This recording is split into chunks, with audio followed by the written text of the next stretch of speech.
Muhteşem endirimlə Li 9 modelləri değerli müşteriler, elektrikli Li 9 modelleri 3 renkte. İndi göstərirəm sizə değerli müşteriler. Bu ne işe yarayır? Bakın değerli müşteriler.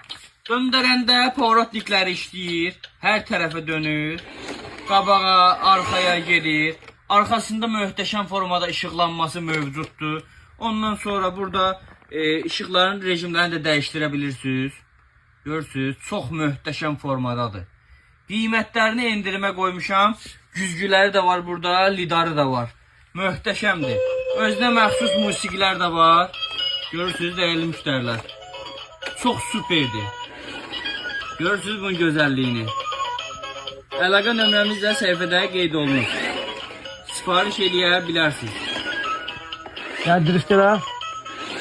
Oha. Gücü də çoxdur, değerli müşteriler. Buyurun.